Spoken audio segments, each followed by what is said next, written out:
ठीक है ना।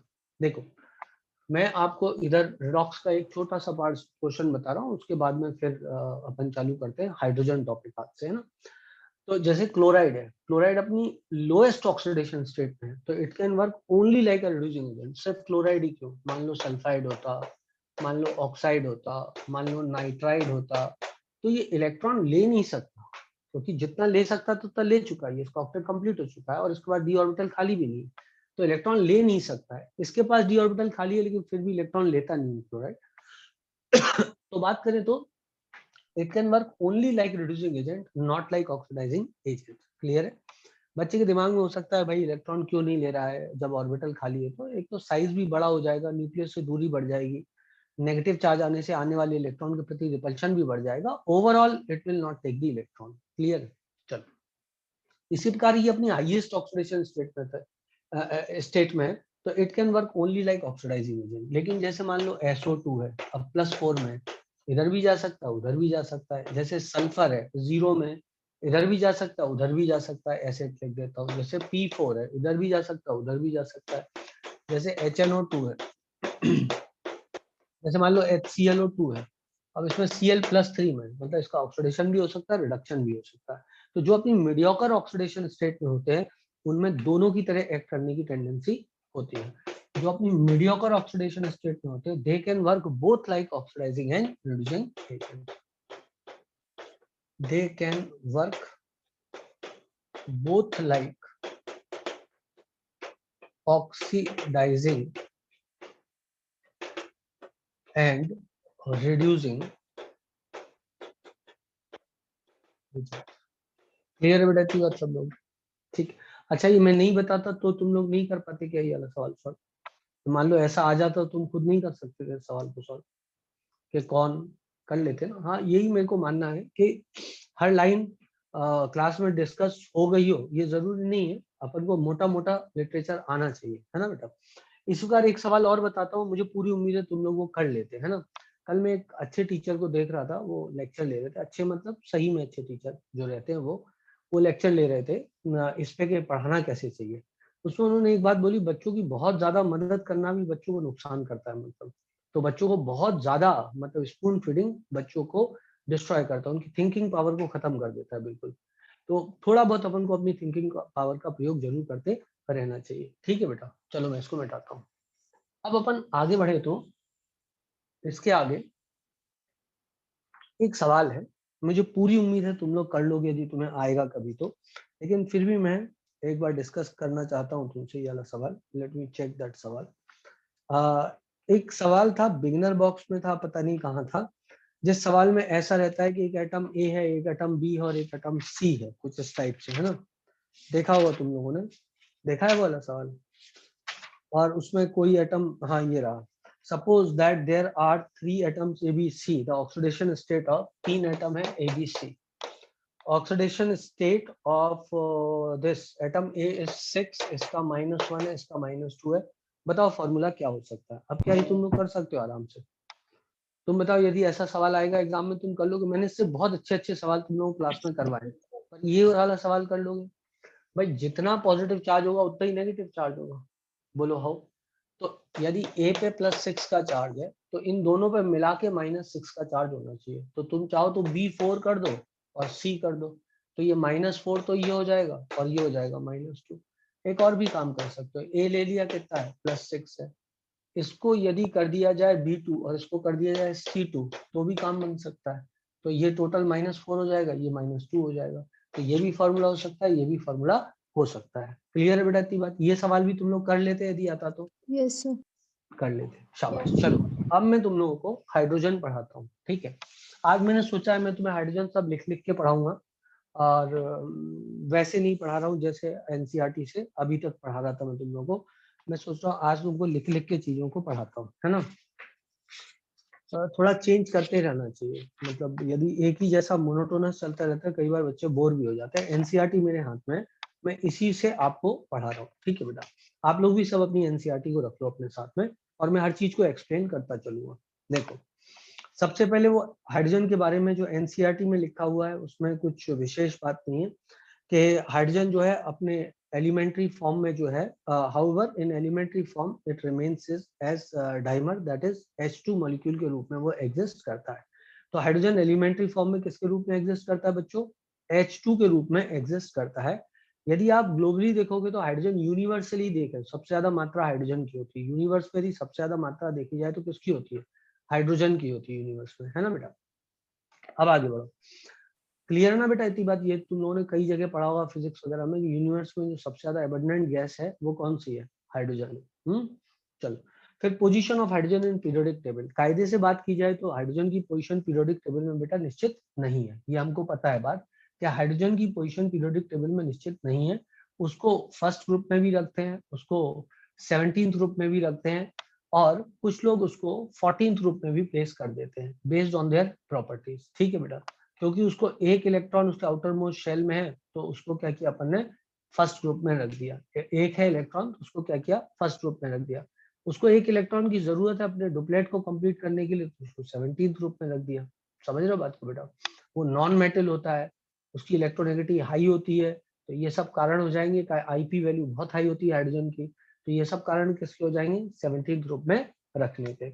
अब बात की जाए तो हाइड्रोजन की इलेक्ट्रॉन, अच्छा खैर ये तो हुई पोजीशन की बात, और वो दोनों से ही रिजेंबल करता है, 17th ग्रुप से भी और फर्स्ट ग्रुप से भी। ठीक है, hydrogen therefore has resemblance to alkali metal which lose one electron to form unipositive ion as well as halogen which gains electron to form uni negative ion। ठीक है, तो हाइड्रोजन जो होता है वो कई के साथ में, जैसे हेलोजन के साथ रिएक्ट करेगा।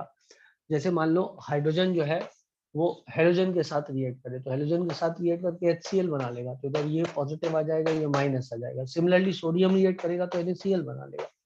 यदि मान लो हाइड्रोजन ऑक्सीजन के साथ रिएक्ट करेगा तो H2O बना लेगा, तो यूनी पॉजिटिव आएगा, इधर क्या बनेगा? Na2O बनेगा।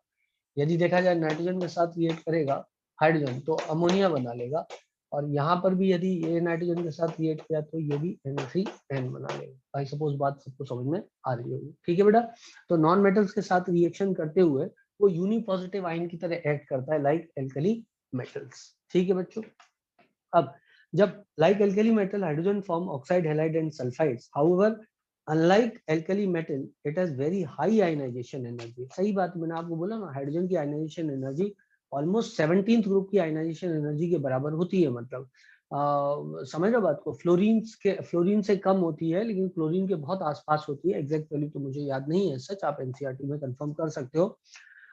पर इसकी जो इलेक्ट्रोनेगेटिव की वैल्यू होती, इसकी जो आयनाइजेशन एनर्जी की जो वैल्यू है वो है सिग्निफिकेंटली हाई। यदि मैं गलत ना बोल रहा हूँ तो ज़ेनॉन से ज्यादा हाई होती है हाइड्रोजन की IP की वैल्यू। क्लियर बेटा इतनी बात सब लोगों को? चलो आगे बढ़ते हैं। In fact in terms of ionisation enthalpy hydrogen resembles more with halogens. Fluorine की कितनी होती है? 1680 किलो जूल पर मोल होती है, और हाइड्रोजन की 1312 होती है। समझ रहे हो बात को? मैंने बोला ना फ्लोरीन से कम होती है, लेकिन बाकी हेलोजन से ज्यादा है इसकी वैल्यू, बाकी हेलोजन से ज्यादा है इसकी वैल्यू। तो द थिंग इज दैट के हाइड्रोजन की जो आयनाइजेशन एनर्जी की वैल्यू है वो काफी ज्यादा हाई होती है। ठीक है बेटा, चलो आगे बढ़ते हैं। लाइक हेलोजन की तरह ही डायएटमिक मॉलिक्यूल बनाता है। जैसे आप देखो हेलोजन आपको Cl2, Br2, I2 के रूप में मिलेगा, तो हाइड्रोजन आपको H2 के रूप में मिलेगा। ठीक है ना, कोई बड़ी बात नहीं है, मैं कोई नई बात नहीं बता रहा हूँ। In spite of the fact that hydrogen to certain extent resemble both alkali and halogens, it differs from them as well. So obvious सी बात है, डिफरेंस भी है, नहीं तो अपन किसी एक ग्रुप में उनको प्लेस कर सकते थे। Now the pertinent question arises, where should it be placed in periodic table? Loss of electron from hydrogen atom result in nucleus with a size nucleus of 1.5 into 10 to the power minus 3 pm size. This is extremely small as compared to normal atomic and ionic size of 50 to 200 ppm. As a consequence, H plus does not exist freely and is always associated with other atoms or molecules. Thus, it has a unique, it is unique in its behavior and is therefore best placed separately in the periodic table. ये जो है हमें पता होना चाहिए, hydrogen plus का जो size है वो बहुत ही ज्यादा छोटा है as compared to other cations. जैसे एल्कली के अदर कैटाइंस अपन ले लें तो उनकी कंपेरिजन साइज बहुत ज्यादा छोटा होता है, और कभी भी इसका सेपरेट एग्जिस्टेंस एज सच आपको नहीं मिलेगा। ठीक है, चलो इसके बाद अपन बात करते हैं डाई हाइड्रोजन की। तो हाइड्रोजन 3 आइसोटोप के रूप में एग्जिस्ट करता है। अब आप एनसीईआरटी को देखो, जो 3 आइसोटोप है उसमें प्रोटियम है, ड्यूटेरियम है और ट्राइटियम है। प्रोटियम है, ड्यूटेरियम है और ट्राइटियम है।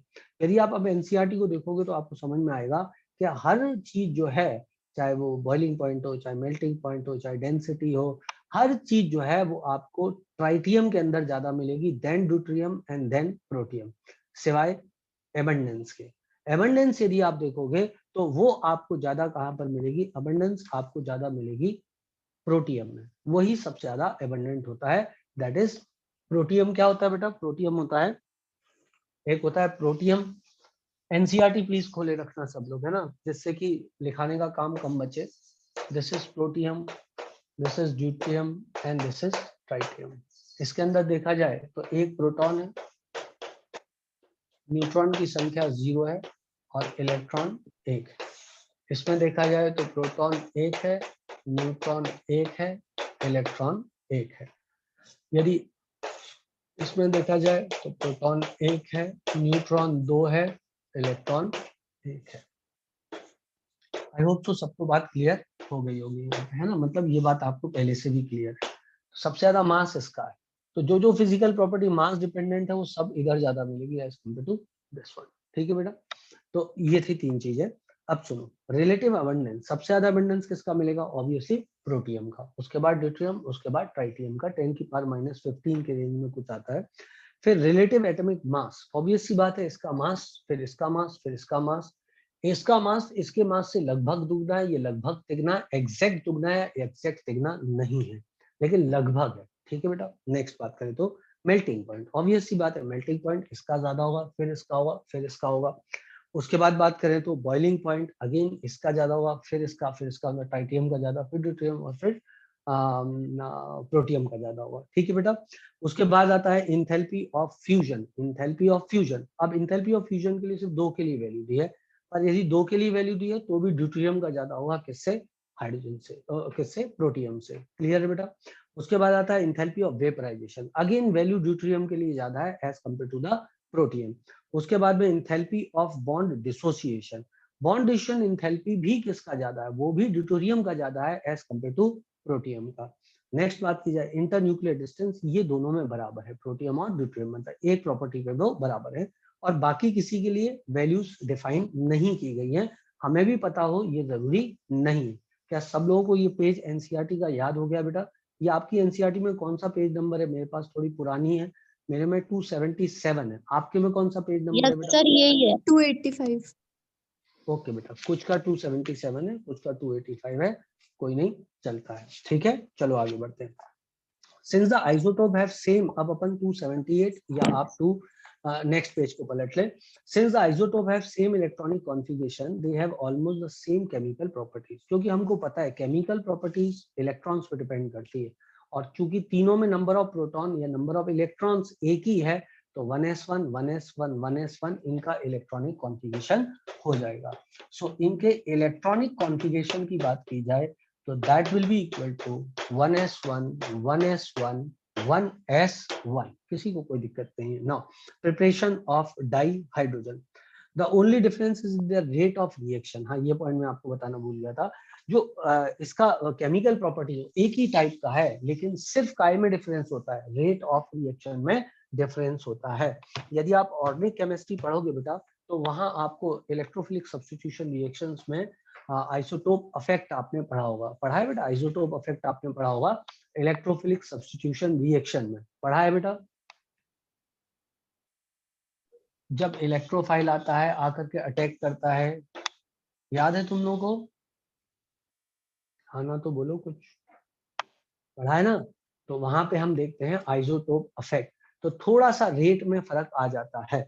और इनफैक्ट यदि बहुत ज्यादा हम देखें, अच्छा एग्जाम्पल, आइसोटोप इफेक्ट में पूरा इस समय नहीं समझाना चाहता आपको, वैसे बहुत मजेदार होता है कि जब कोई इलेक्ट्रोफाइल आता है, आके जुड़ता है, तो रिंग का जो एरोमेटिक करेक्टर होता है डिस्ट्रॉय हो जाता है, उसके कारण रिंग जो है काफी ज्यादा अनस्टेबल हो जाती है, तो तुरंत रिंग जो है वो बाहर निकालती है H+ आयन को। तो पहला स्टेप जो होता है वो रेट डिटरमाइनिंग स्टेप होता है, और हाइड्रोजन का, ड्यूटेरियम का और ट्रिटियम का निकलना is not rate determining step, इसलिए वहां पे हम बोलते हैं कि रेट पे फर्क नहीं पड़ता है ज्यादा, क्योंकि हाइड्रोजन, ड्यूटेरियम और ट्राइटियम का निकलना रेट डिटरमाइनिंग स्टेप का पार्ट ही नहीं होता है। लेकिन इसके बनस्पत यदि हम एल्केन्स में चले या एल्किल हैलाइड में चले, तो वहां पर हम देखेंगे कि किस तरीके से हेलोजिनेशन रिएक्शंस का जो रेट है वो डिफर करता है विद D2 एंड H2। यदि H2 के साथ रिएक्शन कराई जाए यदि H2 सॉरी वो गलत बोल दिया मैंने, हाइड्रोकार्बन्स पे H2 की रिएक्शन Cl2 के साथ कराई जाए और D2 की रिएक्शन Cl2 के साथ कराई जाए, तो ऑब्वियसली यहाँ पर रेट में डिफरेंस आता है। यानी रिएक्शन रिलेटिवली फास्टर हो जाएगी, यानी रिएक्शन रिलेटिवली स्लोअर हो जाएगी। And why not give credit to the bond dissociation energy of the two. यदि देखा जाए तो D2 की बॉन्ड डिसोसिएशन एनर्जी ज्यादा थी और H2 की बॉन्ड डिसोसिएशन एनर्जी कम थी, तो D2 में रेट ऑफ रिएक्शन थोड़ा स्लो हो जाना चाहिए और H2 में रेट ऑफ रिएक्शन थोड़ा सा फास्ट हो जाना चाहिए। आई होप सो सभी बच्चे एग्री होंगे। अब अपन आगे बढ़ते हैं। However, in physical properties, isotope differ considerably due to large mass difference. Physical property, in fact ये बात करते हैं बेटा कि आइसोटोप इफेक्ट जो है वो हाइड्रोजन में ही इतना प्रोनाउंस क्यों होता है, बाकी भी तो आइसोटोप्स होते हैं, वहां पे इतना ज्यादा अंतर क्यों नहीं आता है, क्योंकि यहाँ पे जो मास का अंतर है वो परसेंटेज वाइज बहुत ज्यादा सिग्निफिकेंट है। दो आइसोटोप्स के मास में एकदम डबल हो जाता है, ट्रिपल हो जाता है, इसलिए जो है प्रॉपर्टीज का अंतर यहाँ पे ज्यादा सिग्निफिकेंट दिखाई देता है और आइसोटोप इफेक्ट हमें ज्यादा देखने को हाइड्रोजन के केस में मिलता है। ठीक बच्चों, आगे बढ़ते हैं। Preparation of di hydrogen topic देख लें एनसीईआरटी में। प्रिपरेशन ऑफ डाई हाइड्रोजन चालू हो गया है। Laboratory preparation of dihydrogen, let's take on lab preparation of dihydrogen. Laboratory preparation of dihydrogen, laboratory preparation of dihydrogen में it is usually prepared by reaction of granulated zinc. देखो बेटा, जो granulated zinc होता है उसकी reaction acid के साथ कर दी जाए। आपको पता है इलेक्ट्रोकेमिकल सीरीज में जिंक ऊपर आता है, हाइड्रोजन नीचे आता है, तो ऊपर वाला मेटल नीचे वाले को रिप्लेस कर सकता है। तो इस H+ आयन को ये इलेक्ट्रॉन टिका देगा, इधर 2 ले लेते हैं और ये H2 गैस बन के यहाँ से उड़ जाएगा और ZnCl2 बन जाएगा। बहुत ही सरल बात थी, कोई इसमें रॉकेट साइंस नहीं था, रिएक्शन आगे बढ़ जाएगी। ठीक है बेटा, नेक्स्ट बात करते हैं। इसके बाद में ये चीज यूजली ओके ठीक है, ये लैब प्रिपरेशन है। कौन सा प्रिपरेशन है ये? लैब मेथड है। लैब में कैसे तैयार करते हैं अपन, ठीक है ना, ये हुआ पहला मेथड। दूसरा मेथड है, आई थिंक जिंक की ही रिएक्शन कराई है NaOH के साथ। आपको पता है जिंक में एम्फोटेरिक नेचर होता है, इसकी वजह से जिंक एसिड और बेस दोनों के साथ रिएक्ट कर जाता है, और जब बेस के साथ NaOH से जिंक की रिएक्शन होती है तो सोडियम जिंकेट बनता है। मैंने आपको कई बार बताई ये बात। बेरिलियम के साथ बेरिलेट बनता है, एल्यूमिनियम के साथ सोडियम मेटाएल्यूमिनेट बनता है, SN के साथ में स्टेनाइट और स्टेनेट बनता है depending upon the concentration of NaOH, है ना। और PB के साथ प्लम्बाइट और प्लम्बेट बनता है, एस ब्लॉक में बताया होगा। याद है क्या तुम लोगों को वाली बात? एस ब्लॉक में अलग से बताई थी वाली बात, याद है बेटा? हाँ चलो, तो NaOH के साथ जब रिएक्शन होगी बच्चों तो Na2ZnO2 बन जाएगा और हाइड्रोजन गैस जो है वो लिबरेट हो जाएगी। क्लियर है? चलो अगली बात करते हैं, कमर्शियल प्रोडक्शन। कमर्शियल प्रोडक्शन की यदि बात करूं तो, यदि कमर्शियल प्रोडक्शन की बात करें तो कमर्शियल प्रोडक्शन किस बात पर निर्भर करता है कि कोई चीज कितनी तेजी के साथ में हो रही है। तो कमर्शियल प्रोडक्शन में इलेक्ट्रोलिसिस ऑफ वाटर, जैसे आपके पास पानी कैसा कंडक्टर है? अच्छा कंडक्टर है कि पुअर कंडक्टर है? ऑब्वियसली पुअर कंडक्टर होता है ना, शुद्ध जल जो होता है पुअर कंडक्टर होता है, उसमें यदि अपन सॉल्ट मिला देते तो it becomes a good conductor, ठीक है ना। तो इसकी कंडक्टिविटी को बढ़ाने के लिए थोड़ा सा एसिड मिला देंगे बच्चों। जब एसिड मिला देंगे, आपको पता है एक होता है एनोड और एक होता है कैथोड, तो क्या होता है, ऑब्वियसली अपन यहाँ पे सर्किटिंग कर देंगे, यहाँ पर लगा दिया एनोड, यहाँ पे लगा दिया कैथोड। ये नेगेटिवली चार्ज होगा, ये पॉजिटिवली चार्ज होगा, ये पूरा बैटरी उठा के यहाँ से यहाँ इलेक्ट्रॉन्स को भेज देगी। इलेक्ट्रोकेमिस्ट्री में खूब डिटेल में पढ़ाया। और इधर सब पे क्या होगा, पॉजिटिव चार्ज हो जाएगा। And what is this? This is anode which is positively charge over here, and this is obviously cathode which is negatively charge over here. Cathode पे क्या होता है, रिडक्शन होता है। एनोड पे क्या होता है, ऑक्सीडेशन होता है। अब इधर क्या है, रिडक्शन हो रहा है। रिडक्शन होने का मतलब H+ आयन जो वाटर है, वाटर का कौन सा पार्ट, वाटर इलेक्ट्रॉन ले लेगा इसका H+ वाला पार्ट और हाफ H2 बाहर निकल जाएगा और पीछे रह जाएगा OH नेगेटिव। क्या मेरी बात सबको समझ में आ रही है? और यहाँ पर एक गैस निकलेगी जिसका नाम होगा O2 गैस। लेकिन फिलहाल हम हाइड्रोजन का प्रिपरेशन कर रहे हैं, तो कैथोड पे लिबरेशन ऑफ हाइड्रोजन हो जाएगा, यहाँ पर होता है रिडक्शन, एनोड पे O2 गैस बाहर निकल जाएगी। आई होप सो सब बच्चों को बात समझ में आ गई होगी। ठीक है बेटा। सेकेंड बात, high purity of dihydrogen is obtained by electrolysis of aqueous solution of barium dihydroxide या barium hydroxide.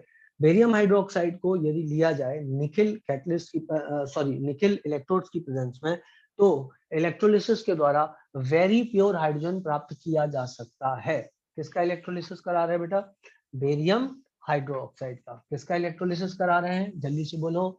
Barium hydro oxide का। तो बेरियम हाइड्रोक्साइड का इलेक्ट्रोलिसिस करा करके भी ये काम किया जा सकता है, वेरी प्योर हाइड्रोजन हमको प्राप्त हो जाती है। ये सब कौन से मेथड चल रहे हैं? ये सब चल रहे हैं हमारे, ये सब कौन से मेथड चल रहे हैं? ये सब हमारे चल रहे हैं कमर्शियल। और इधर ये भी करते हैं हम कि यदि हम इलेक्ट्रोलिसिस करा दें, इलेक्ट्रोलिसिस हमने किस किस चीज का कराया बेटा? एक हमने इलेक्ट्रोलिसिस कराया था पहला, जिसका वाटर का इलेक्ट्रोलिसिस कराया था। ऐसे करके थोड़ा डायग्राम वाइग्राम बना लिया जाए, थोड़ा सपोज कर लिया जाए दिमाग के अंदर, तो चीजें याद जल्दी हो जाती हैं। ठीक है ना बेटा? ऐसा लिया, लेकर के एक और खींच दिया अपना, ऐसे यूं लिया, यूं लिया, यूं लिया। अब अपने घर में करना तो हमारे लिए थोड़ा मुश्किल है ये काम। बेस्ट तो ये होता है कि हम खुद करते हैं इसको, और उसके बाद में खुद देखते हैं कि हाइड्रोजन गैस आ रही है कि नहीं आ रही। बट यू नो दैट कि we have got our limitations. इधर H2SO4 बहुत कम मात्रा में मिला है, और मेनली क्या है? वाटर है। ये पॉजिटिव चार्ज है, तो ये क्या होगा? This is cathode. यहाँ पे जो गैस निकली H2, और ये नेगेटिव चार्ज है, ये जो होगा O2 निकलेगी। ठीक है बेटा? यहाँ पर मैंने बेरियम हाइड्रोक्साइड लिया है। किसको लिया है? Barium hydroxide. अब बेरियम प्लस प्लस और HOH में जो जीतता है वो HOH जीतता है। बेरियम प्लस प्लस काफी ऊपर आता है इलेक्ट्रोकेमिकल सीरीज में, लेके बारात वो शुरू में ही आ जाता है। श्री का नाम मजे से आला, मन मन पानी पे तैर रहा है, तो पानी काफी नीचे है, तो पानी के इलेक्ट्रॉन लेने की जो क्षमता है वो काफी ज्यादा है as compared to barium plus plus. तो इसलिए जो है बेरियम प्लस प्लस डिस्चार्ज नहीं होगा यहाँ आकर के, यहाँ आकर के बेरियम प्लस प्लस उल्टा बना दिया मैंने, सॉरी, ये नेगेटिव होगा, ये नेगेटिव होगा, ये पॉजिटिव, ये पॉजिटिव, ये पॉजिटिव, ये पॉजिटिव। यहाँ पर कौन डिस्चार्ज होगा? यहाँ के वाटर डिस्चार्ज होगा, और वाटर यहाँ से क्या निकाल देगा? H2 निकाल देगा। ठीक है बेटा? और हमें वेरी प्योर 99.95% प्योर हाइड्रोजन मिल जाएगी। किसके इलेक्ट्रोलिसिस किया गया है? जल्दी से बोलो बेटा, किसका इलेक्ट्रोलिसिस किया गया है? We have done electrolysis of barium hydroxide. Very good. और यहाँ पर हमने ब्राइन सोल्यूशन का इलेक्ट्रोलिसिस किया, जो थर्ड वाला मैंने लिया ना, यहाँ ब्राइन सोल्यूशन का इलेक्ट्रोलिसिस किया है। ब्राइन सोल्यूशन में क्या आता है? ब्राइन सोल्यूशन में NaCl का डाइल्यूट सोल्यूशन होता है। ठीक है बेटा? तो Na+ तो डिस्चार्ज होगा नहीं इधर जाकर के, तो कौन डिस्चार्ज होगा? Na+ तो डिस्चार्ज होगा नहीं, क्योंकि उसका डिस्चार्ज पोटेंशियल ज्यादा होगा, वो आसानी से डिस्चार्ज नहीं होता है, जबकि इधर H डिस्चार्ज हो जाएगा, H2 गैस बाहर निकल जाएगी। जो लिखा हुआ है NCERT में वही मैंने आपको डायगोनली बता दिया, बाकी इलेक्ट्रोकेमिस्ट्री में खूब बता चुका हूँ। इधर O2 और Cl नेगेटिव आपस में स्ट्रगल करेंगे, O2 गैस यहाँ पे बाहर निकल जाती है, कॉन्सेंट्रेशन बढ़ा देते हैं तो Cl2 गैस निकलने लग जाती है। वो इलेक्ट्रोकेमिस्ट्री में डिस्कस हो चुका है। अभी तो अपन क्या पढ़ रहे हैं? प्रिपरेशन ऑफ हाइड्रोजन पढ़ रहे हैं। क्या सबको बात क्लियर है बेटा? Reaction of steam on hydrocarbon, ठीक है ना? जैसे कि मान लो स्टीम आया HOH, और इसकी रिएक्शन किसके साथ कराई है हमने? Reaction of steam on hydrocarbon और कोक। चलो पहले कोक के साथ करा लेते हैं। कोक के साथ रिएक्शन करें। आपको पता है कार्बन को बहुत ज्यादा पसंद है ऑक्सीजन, इसको हीट करना पड़ेगा, कार्बन ऑक्सीजन को निकाल लेगा, और H2 गैस यहाँ पर बन जाएगी। ठीक है बेटा? दोनों गैसेज है तो मिक्सचर रहेगा, इसको सिन गैस बोलते हैं। आई डोंट थिंक सो किसी को कोई प्रॉब्लम यहाँ पर होनी चाहिए। ठीक है? इसके अलावा हाइड्रोकार्बन ले लें, मान लो CH4 ले लिया अपन ने, और इसको वाटर के साथ में ट्रीट कर दिया। ठीक है? वाटर के साथ ट्रीट करेंगे तो ये कार्बन इस ऑक्सीजन को खींच लेगा, ये कार्बन इस ऑक्सीजन को खींच लेगा, और H2 गैस दूसरी तरफ निकल जाएगी। सो कार्बन ने ऑक्सीजन के साथ बॉन्ड बना लिया, और यहाँ पर क्या होगा? H2 मिल जाएगा। देखो बेटा, जो केमिस्ट्री है वो कुछ इस तरीके से चलती है कि CH4 है और H2 है, जब तक इनको हीट नहीं करोगे जबरदस्त तरीके, इनके बॉन्ड हिलेंगे नहीं, इनके बॉन्ड हिलेंगे नहीं तो कार्बन ऑक्सीजन से बॉन्डिंग नहीं कर सकता है। कार्बन को ऑक्सीजन बहुत ज्यादा पसंद है, लेकिन वो किसी और का है, और उससे छुड़ाने की ताकत फिलहाल नहीं है। कोई और छुड़वा दे तो अलग बात है। क्या बात क्लियर है बेटा आपको? मुझे वो बहुत पसंद है, बहुत ही ज्यादा पसंद है, पर मेरी ताकत नहीं है कि मैं उस तक पहुंच जाऊं। यदि कोई उसका बॉन्ड तोड़वा दे तो फिर उसको भी मैं बहुत पसंद हूँ, पर वो जहां पर कैद है वहां से वो नहीं आ सकता है। I suppose you understand this. ठीक है ना बेटा, सब लोगों को बात समझ में आ गई होगी। बहुत बड़ी बात कह दी है मैंने आपको जीवन की, और ये जीवन आपको यहाँ पे समझ में आ गया होगा। इसको बोलते हैं सिन गैस, इसको भी बोलते हैं सिन गैस। ठीक है बेटा, चलो आगे बढ़े। इसके बाद में इस मिक्सचर को बोलते हैं सिन गैस। और इसको सिन गैस क्यों कहा जाता है, सुनो। Nowadays syn gas is produced from, अच्छा ये नहीं, as a mixture of CO and H2 is used for the synthesis of methanol and number of hydrocarbons. It is also called as synthesis gas or syn gas. ठीक है बेटा, it is used in, आजकल इसका use किस में करते हैं अपन, in preparation of methanol and many other hydrocarbons, तो इसलिए इसका नाम पड़ गया syn gas। ठीक है बेटा, nowadays syn gas जो हम प्राप्त करते हैं वो कहाँ से प्राप्त करते हैं वो सीखें आप, क्योंकि एनसीईआरटी का लाइन टू लाइन आता है एग्जाम में। Nowadays syngas is produced from, कहाँ से प्रोड्यूस कर रहे हैं, क्या सोर्स है उसका, कोई महंगा सोर्स तो नहीं ले सकते, तो सीवेज से ले आओ, सॉडस्ट से ले आओ, स्क्रैप वुड से, न्यूज़पेपर से, ये सब हाइड्रोकार्बन के सोर्स है बेटा। तो इन सब से जो है अपन सिनगैस को प्राप्त कर सकते हैं, और वो एक एक्सीलेंट फ्यूल होता है सिनगैस। ठीक है बेटा, the process of producing syngas from coal is called as coal gasification. जो ये वाला मैंने तुम्हें प्रोसेस लिखा था, ये वाला जो प्रोसेस था, ये वाले प्रोसेस को कोल से जो अपन प्रोड्यूस कर रहे थे, this is called as coal gasification. ठीक है बेटा, C+H2O को हीट करते हैं तो, है ना।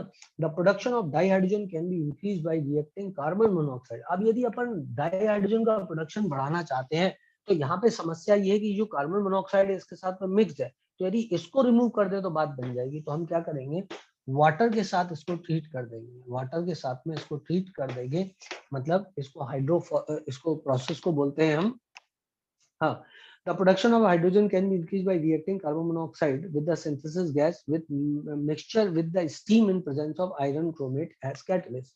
तो ये steam ले लिया हमने, और यहाँ पर जो कैटलिस्ट लिया है वो आयरन क्रोमेट कैटलिस्ट लिया है, आयरन क्रोमेट कैटलिस्ट लिया है। कुल मिला के रिएक्शन क्या होने वाली है, CO को O अभी भी पसंद है, आपको याद होगा चैप्टर मेटलर्जी में मैंने आपको पढ़ाया था कि कार्बन मोनोऑक्साइड को भी ऑक्सीजन बहुत पसंद होता है, तो कार्बन मोनोऑक्साइड यहाँ से ऑक्सीजन निकाल लेगा और H2 को फ्री कर देगा, तो ये कार्बन डाइऑक्साइड बन जाएगा बेटा, और प्लस H2 का एक्स्ट्रा मोल हमको यहाँ से प्राप्त हो जाएगा। ठीक है ना, तो दो फायदे होते हैं, एक तो ये कार्बन डाइऑक्साइड घुल जाता है और H2 गैस के रूप में ही बना रहता है, तो H2 हमें एक तो मोल भी एक्स्ट्रा प्राप्त हुआ यहाँ से, और ऊपर से कार्बन डाइऑक्साइड ऐसी चीज बनी जो कि घुल गई पानी में, तो इसको अपन वॉश आउट कर सकते हैं। क्या सबको बात समझ में आ रही है? This is called as water gas shift reaction.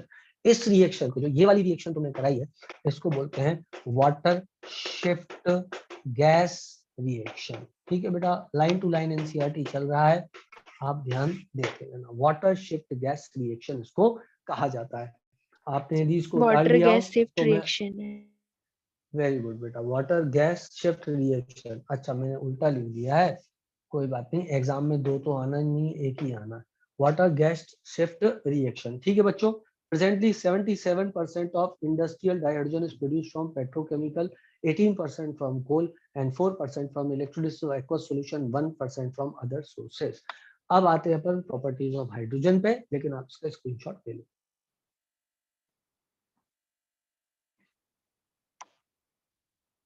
ठीक है बेटा, अब जो ले लिया बेटा स्क्रीनशॉट, सबने ले लिया, आई सपोज दैट ले लिया हो। यस। वैसे भी क्या है, एनसीईआरटी ही एनसीईआरटी चल रही है। चलो अब बेटा आगे बढ़ते हैं, आगे बढ़े तो आगे चल के आता है, that is the physical properties. अब हाइड्रोजन की फिजिकल प्रॉपर्टी क्या होती है, कलरलेस होती है, ओडरलेस होती है, टेस्टलेस होती है, इनसॉल्युबल इन वाटर होती है, बहुत ही कम मॉलिक्यूलर वेट होता है इसका, है ना। ये जनरल बातें हैं जो कि आपको मैं नहीं भी पढ़ के बताऊंगा तो भी आप जानते हो ये सब प्रॉपर्टी इसके अंदर होती है। ठीक है बेटा, इनसॉल्युबल इन वाटर मैंने बता दिया। लाइटर देन एयर, आपको तो पता है हाइड्रोजन गुब्बारों में भर के फेंक देते हैं, लेकिन वो एक डेंजरस प्रोसेस है, गुब्बारे में आग पकड़ सकती है और ब्लास्ट हो सकता है। ठीक है, इसलिए हाइड्रोजन अपन को गैस एटलीस्ट गुब्बारों में अवॉइड करनी चाहिए, स्पेशली वो बड़े गुब्बारे होते हैं और पब्लिक फंक्शंस पे लोग उड़ा देते हैं, वो गलत है। हीलियम फिलियम भरना चाहिए, ऐसी गैसेस भरना चाहिए जो गैसेस नॉन रिएक्टिव हो ऑक्सीजन के साथ। ठीक, चलो, तो प्रॉपर्टीज ऑफ डाइहाइड्रोजन में ये हो गया। अब आते हैं अपन केमिकल प्रॉपर्टीज पे। तो एक बात हम जानते हैं कि एच बॉन्ड जो होता है बहुत मजबूत बॉन्ड होता है सिंगल बॉन्ड की कैटेगरी में, तो इतनी आसानी से रिएक्ट करता नहीं है हाइड्रोजन, पहले आपको कुछ एक्टिवेशन एनर्जी देनी पड़ेगी, तब जाके हाइड्रोजन केमिकली रिएक्ट करेगा। ठीक, बट मोस्ट ऑफ दी चीजों के साथ रिएक्ट एज सच कर जाता है, इसकी बॉन्ड डिस्ट्रीब्यूशन एनर्जी काफी ज्यादा हाई होती है। ठीक है बेटा, अब आगे बढ़ते हैं। The chemical behaviour of dihydrogen and this metal molecule determined to the large extent by bond distribution enthalpy. The HH bond distribution enthalpy is highest for single bond between two atoms. What inference would you draw from this fact? It is because of this factor that distribution of dihydrogen into its atom is only 0.081%. मतलब hydrogen का जो dissociation है atom में मात्र 0.081% होता है 2000 kelvin तक।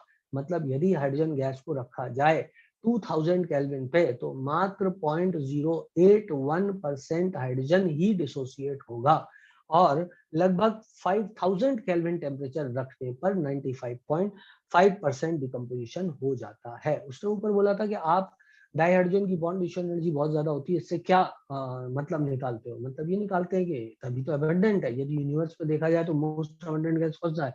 Hydrogen है। और क्यों है अबंडेंट? क्योंकि ऑब्वियस सी बात है कि वो काफी ज्यादा स्टेबल सिंगल बॉन्ड उसका होता है। ठीक है बेटा, चलो आगे बढ़ते हैं। अब आगे बढ़े तो हाइड्रोजन की रिएक्टिविटी, तो chemistry of dihydrogen 1s1 electronic configuration वगैरह वगैरह आप जानते हो, सिंपल लाइन है। It can accomplish reaction by gain of electron और बाय गिविंग द इलेक्ट्रॉन, आप जानते हो इस बात को। Now the chemistry of dihydrogen can be illustrated by following reaction. Number 1, reaction with the halogen. तो बेटा ये तो कोई भी जानता है कि यदि रिएक्शन विद हैलोजन होगी तो हाइड्रोजन क्या बनाएगा? Reaction with halogen. अब इसको तो कोई को दो राय नहीं होना चाहिए कि भाई HF बना देगा, HCl बना देगा, HBr बना देगा, HI बना देगा। तो इसमें पढ़ने का क्या है? इसमें पढ़ने का कुछ नहीं बचता है। फिर भी क्या चीज पढ़ने की? ये है, while the reaction with fluorine occurs even in the darkness, iodine reacts with the help of the catalyst। ये इंपॉर्टेंट बात हो जाती है। ठीक है बेटा, तो हम यहाँ पर लिखेंगे with fluorine अंधेरे कमरे में ही काम चल जाता है। with fluorine it reacts in dark room, but with iodine it requires catalyst. I suppose this is understandable। ठीक है बेटा, चलो आगे बढ़ते हैं। इसके बाद में रिएक्शन विद डाई ऑक्सीजन की बात करें तो डाई ऑक्सीजन से कैसे रिएक्ट करता है? तो ऑब्वियस सी बात है, reaction with die oxygen,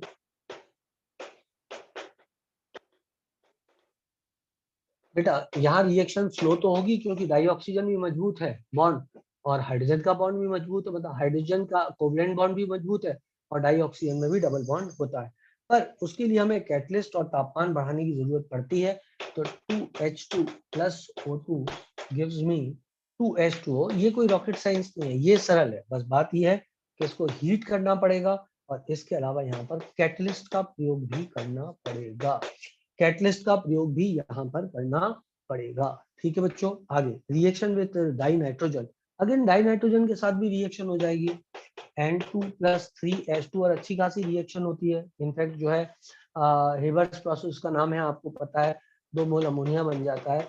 low temperature पर होती है और हाई प्रेशर पर होती है। केमिकल इक्विलिब्रियम में आपने ये बात पढ़ी है। High pressure and low temperature पर रिएक्शन फॉरवर्ड डायरेक्शन में ज्यादा जाती है, एक्सोथर्मिक है और नंबर ऑफ मोल्स प्रोडक्ट में कम है। तो प्रेशर बढ़ाने पर रिएक्शन उस दिशा में जाती है जहां नंबर ऑफ मोल्स कम होते हैं, इसलिए प्रेशर बढ़ाने पर रिएक्शन फॉरवर्ड जाएगी। और टेम्परेचर घटाने पर एक्सोथर्मिक रिएक्शन फॉरवर्ड डायरेक्शन में जाती है, इसलिए टेम्परेचर घटाने पे रिएक्शन फॉरवर्ड डायरेक्शन में जाएगी। परंतु ऑप्टिमम टेम्परेचर के नीचे टेम्परेचर नहीं करना है, वरना रिएक्शन का रेट गिर जाएगा। इसका ऑप्टिमम टेम्परेचर लगभग 700 केल्विन होता है। हम लोग डिस्कस कर चुके हैं इसको, चैप्टर 15 ग्रुप नाइट्रोजन फैमिली में डिस्कस किया है। कैटलिस्ट भी इसके डिस्कस हमने किए थे, पहले किसका प्रयोग करते थे, अब किसका प्रयोग करते हैं, ये सब बातें भी हमारे बीच में हो चुकी हैं। खैर आगे बढ़ते हैं। इसके बाद में बात की जाए रिएक्शन विद द मेटल। अब भाई जब मेटल्स के साथ हाइड्रोजन रिएक्ट करेगा तो क्या करेगा? उस समय वो हाइड्राइड बनाएगा। है ना, क्योंकि ये तो नॉन मेटल होता है। तो मेटल्स के साथ में रिएक्ट करके क्या करेगा, हाइड्राइड बना लेगा। कुछ लिखने की जरूरत नहीं है यहाँ पे। सोडियम के साथ रिएक्ट करेगा, NaH बना लेगा। Mg के साथ रिएक्ट करेगा, MgH2 बना देगा। एल्युमिनियम के साथ रिएक्ट करेगा, AlS3 बना देगा। कोई रॉकेट साइंस नहीं है। कैल्शियम के साथ रिएक्ट करेगा, CaH2 जिसे हम हाइड्रोलिथ भी बोलते हैं बना देगा। CaH2 हाइड्रोलिथ बोलते हैं, बना देगा। ठीक है ना बेटा। सोडियम के साथ रिएक्ट किया हाइड्रोजन ने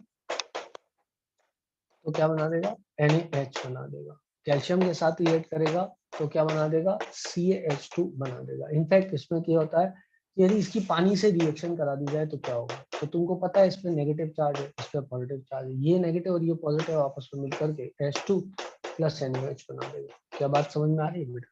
जैसे हाइड्रोलिस की रिएक्शन तुम पानी के साथ करा दो तो तुमको पता है कि इधर नेगेटिव चार्ज है इस पर और ये पॉजिटिव चार्ज है, ये नेगेटिव है ये पॉजिटिव है, तो ये पॉजिटिव वाला इस नेगेटिव से रिएक्ट करेगा। 2 मोल ले लो तो 2 मोल H2 बन जाएगा और 1 मोल कैल्शियम हाइड्रोक्साइड बन जाएगा। ठीक है बेटा, चलो आगे बढ़ते हैं। इसके बाद में आता है reaction with metal ion and metal oxide.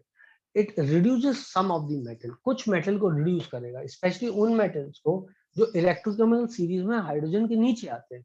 वो मेटल्स जैसे कि H प्लस, मान लो आपके पास हाइड्रोजन है तो आपके पास मान लो कोई ऐसा मेटल है, मान लो Ag प्लस आपके पास है, तो इसका रिडक्शन हाइड्रोजन करा सकता है बिकॉज Ag प्लस से ज्यादा स्टेबल H प्लस होता है।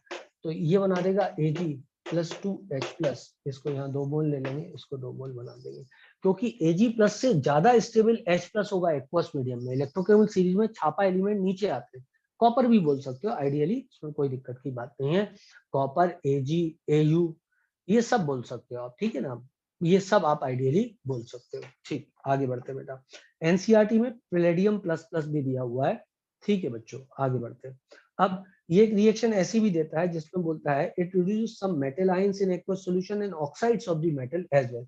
अब मेटल के कुछ ऑक्साइड्स को भी रिड्यूस कर देगा। फॉर एग्जांपल M2O3 है और H2 यहाँ पर आया तो H2 क्या करेगा, यहाँ से ऑक्सीजन को अपने साथ ले जाएगा। ठीक है बेटा, और स्पेशली उन मेटल्स के ऑक्साइड्स को जो मेटल के ऑक्साइड नीचे आ रहे हैं इलेक्ट्रिकल सीरीज में। तो जो नीचे आ रहे हैं इलेक्ट्रिकल सीरीज में वो मतलब उनमें ऑक्सीडेशन की टेंडेंसी उतनी नहीं है, मतलब वो उनमें इलेक्ट्रॉन देने की टेंडेंसी रिलेटिवली कम है। हाइड्रोजन क्या करेगा, उस वक्त इलेक्ट्रॉन दे देगा। ठीक है बेटा, तो स्पेशली उन एलिमेंट्स के साथ जो नीचे जा रहे हैं उनके मेटल ऑक्साइड से ऑक्सीजन ही निकाल सकता है, क्योंकि वो मेटल जिन्हें ऑक्सीजन बहुत बहुत लपक के पसंद है वहां से निकालना रिलेटिवली मुश्किल पड़ेगा, उनसे निकालना आसान पड़ेगा जो इलेक्ट्रोकेमिकल सीरीज में नीचे आते हैं। ना reaction with the organic compound, तुमने खूब पढ़ा होगा ऑर्गेनिक केमिस्ट्री के अंदर, जब तुमने देखा होगा hydrogenation, Sabatier standard reduction reaction, nickel palladium catalyst का प्रयोग, निकेल पैलेडियम प्लेटिनम कैटलिस्ट का प्रयोग करते हैं हाइड्रोजनेशन ऑफ एल्कीन्स में। याद आया बेटा सब लोग को, वहां पे अपन हाइड्रोजन का प्रयोग करते हैं, वहां पर ये सब कैटलिस्ट जो होते हैं HH बॉन्ड को तोड़वाने में मदद करते हैं। मैंने आपको चैप्टर सरफेस केमिस्ट्री में भी ये चीज पढ़ाई थी। ठीक, जिसे आप वेजिटेबल ऑयल का हाइड्रोजनेशन ऑफ वेजिटेबल ऑयल बोलते हो। ठीक है, फिर एक हाइड्रोफॉर्माइलेशन ऑफ पॉलीफीन्स होता है, तुम लोग जाग रहे हो ना बेटा। जैसे कि अपन ने H2 लिया और अपन ने CO लिया और यहाँ पर जो है रिएक्शन करा दी RCH डबल बॉन्ड CH2 के साथ, तो ये क्या बना लेता है मैं बताऊं, इन दोनों को आपस में कंबाइन करो HOH बना दो। ये सिर्फ ट्रिक है और कुछ नहीं है, कोई मैकेनिज्म नहीं है। HCHO बना दो, इस पे पॉजिटिव लगाओ, इस पे नेगेटिव लगाओ, इसको मार्कोनिकॉफ रूल के द्वारा जोड़ दो, ये इधर जुड़ जाएगा और ये इधर जुड़ जाएगा। ओ सॉरी, उल्टा बोल दिया मैंने, इसको एंटी मार्कोनिकॉफ रूल के द्वारा जोड़ दो। ये सिर्फ ट्रिक है याद करने के लिए और कुछ नहीं है। यदि एंटी मार्कोनिकॉफ लगा तो ये इधर जाएगा और ये इधर जाएगा। समझ गए आप मेरी बात को। ये reaction H2 plus CO plus RCH double bond CH2 की ऑर्गेनिक केमिस्ट्री में खूब पढ़ाते हैं। मैकेनिज्म से जाओगे बहुत दिक्कत है, काहे के लिए, एग्जाम को कोई लेना देना नहीं उस मैकेनिज्म से। सिंपल सिंपल लिटिल स्टार्ट चलो। क्या सबको ट्रिक समझ में आ गई। मैंने क्या किया, मैंने H2 और CO को आपस में रिएक्ट करके HCHO बना दिया, H प्लस और CHO नेगेटिव, H प्लस और CHO नेगेटिव बनाया और एंटी मार्कोनिक रूल से उसको जोड़ दिया। ये मेरा पर्सनल मैकेनिज्म है जो मैंने खुद बनाया, कंप्लीटली फर्जी है लेकिन एग्जाम निकलवा देगा। समझ रहे हो मेरी बात को। इसके मैकेनिज्म में जाओगे तो भी मैकेनिज्म समझ में नहीं आएगा। ठीक है बेटा, चलो ऑर्गेनिक में आती है रिएक्शन। इसके अलावा जो है, जो ये बन गया आपके पास, जो अब प्रोडक्ट बन गया यहाँ पर जो प्रोडक्ट बन गया आपके पास, वो प्रोडक्ट क्या बना, मैं थोड़ा सा मिटाना चाहता हूँ। आपको स्क्रीनशॉट लेना हो तो आप ले सकते हो पहले, जिसे स्क्रीनशॉट लेना होगा उसने स्क्रीनशॉट ले लिया होगा। Yes sir. इधर मैंने मिटाया। बेटा मेरी आवाज तो नहीं आ रही कम? आवाज सही आ रही है सर? कम आ रही है। Yes sir. दिखाई भी सही दे रहा हूं? सर लो यस आवाज सर। आ रही है। अच्छी। तो मध्य आ रही है। ये क्या बना? ये यहाँ बन गया आर सर साउंड कम हो गया आपका। कम आ रही है आपकी। CH2 सर साउंड कम आ रहा है। कम आ रहा है। यस सर, सर, आवाज आवाज कम आ रही है। बन जाएगा are CH2 CH2 CH2 H alcohol बन जाएगा। ठीक है बेटा, आई सपोज दैट ये बात सबको क्लियर होगी। सर वॉइस कम हो गई है। सर आपका हेडफोन बंद हो गया सिर्फ शायद। तुम्हारी वॉइस कम हुई है कि सभी की वॉइस कम हुई है? जल्दी से बताओ। सर सभी की। सबकी कम हो गई है कि सिर्फ एक ही बच्चे की वॉइस कम सर हमारी भी हुई है। सर तब सबकी। हमारी भी। सर आवाज कम हो गई। सभी की कम? जस्ट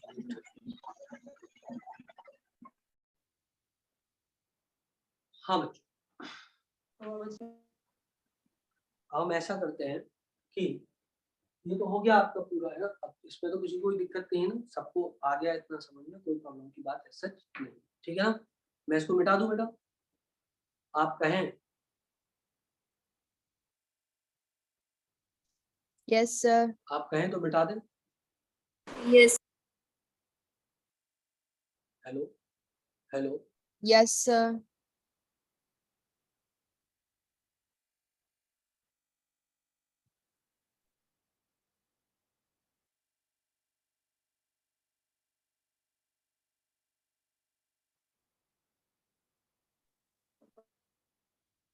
ओके, अब आप लोग मेरे से डायरेक्ट संवाद करना मैंने म्यूट कर दिया है क्योंकि मेरा तो हेडफोन सुन नहीं पा रहा हूँ।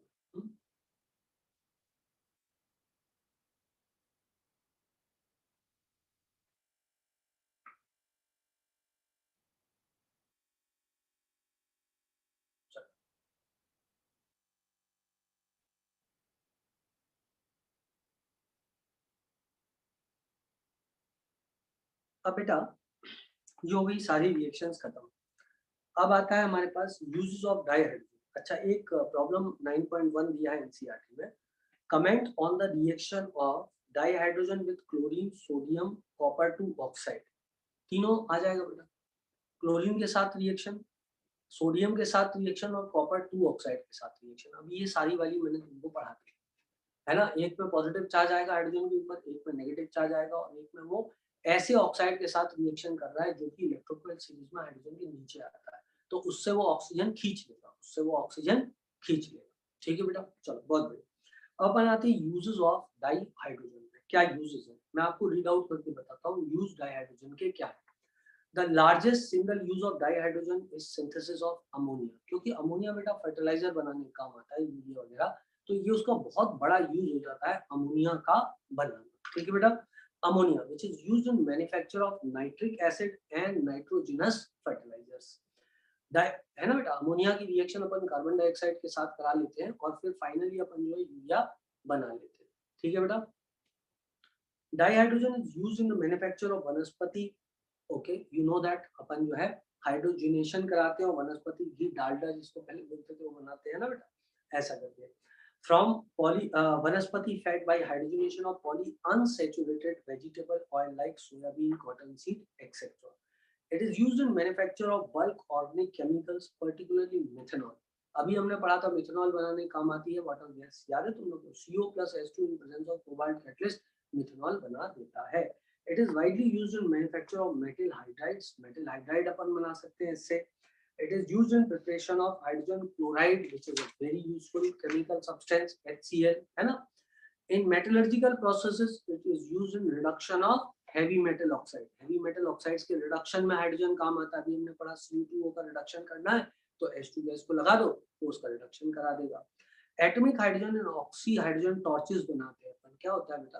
H2 का जब बॉन्ड टूट जाता है और जब HH आपस में कंबाइन करता है, यदि उसको कंबाइन करने के लिए आप स्वतंत्रता दे दो और जब वो कंबाइन करेगा तो बहुत एनर्जी रिलीज करता है, और वो जो एनर्जी रिलीज करेगा उस एनर्जी रिलीज का अपन वेरियस प्रोसेस में इस्तेमाल कर सकते हैं। देखो कैसे। Atomic hydrogen and oxy hydrogen torches find use for cutting and welding purposes. जब इतनी एनर्जी यूज होगी तो क्या होगा बेटा, कटिंग और वेल्डिंग पर्पस के लिए अपन उसका इस्तेमाल कर सकते हैं। Atomic hydrogen atom produced by dissociation of dihydrogen with the help of electric arc, मतलब इलेक्ट्रिक आर्क की मदद से अपन H2 का बॉन्ड तोड़ा और उसको H एटम में कन्वर्ट कर दिया और फिर उसको कंबाइन होने देते हैं हम कहां पर, it is allowed to recombine on surface of metal to be welded, जिसका अपन को वेल्डिंग करनी है उस मेटल की सरफेस पे उसको कंबाइन करते हैं। इतनी एनर्जी प्रोड्यूस करता है, सब पिघल जाता है तो वेल्डिंग कर लेते हैं अपन। I hope you understand that 4000 kelvin तक का टेंपरेचर जनरेट कर देता है। Next, it is used in rocket fuel. आपको पता है hydrogen is a excellent fuel, तो उसको अपन रॉकेट फ्यूल के रूप में इस्तेमाल करते हैं। Dihydrogen is used in the fuel cell. याद है आप लोगों को फ्यूल सेल इलेक्ट्रोकेमिस्ट्री में पढ़ाई थी, एक तरफ से H2 भेजते थे, एक तरफ से O2 भेजते थे, याद है बेटा, और वो H2O का प्रोडक्शन कराता था, अपोलो स्पेस प्रोग्राम में इस्तेमाल किया गया था। याद आया सब लोग को हाइड्रोजन फ्यूल सेल, ठीक है ना। और it does not produce any pollution. सबसे अच्छी बात यह है कि ये कोई पोल्यूशन क्रिएट नहीं करता है। तो ये बात क्लियर है बेटा। तो ये हो गए सारी वीडियोस खत्म। अब मैं आपको बताता हूँ हाइड्राइड्स। तो हाइड्राइड्स होते हैं, हाइड्राइड्स के बारे में सुनिए। हाइड्राइड कौन कौन से होते हैं? 3 प्रकार के हाइड्राइड होते हैं, आयनिक हाइड्राइड, कोवलेंट हाइड्राइड या फिर last category that are called as metallic hydride. ठीक, तो पहला लेते हैं अपन आयनिक हाइड्राइड और इनको बोलते हैं सेलाइन हाइड्राइड्स। सो आयनिक हाइड्राइड्स और सेलाइन, आयनिक हाइड्राइड और सेलाइन हाइड्राइड एग्जांपल क्या हो सकता है? जैसे कि अपन 1A वाले ले लिए, NH 1A के सारे हाइड्राइड,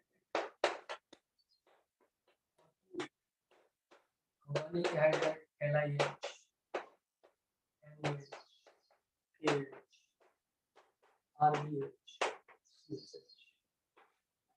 फिर बात करें तो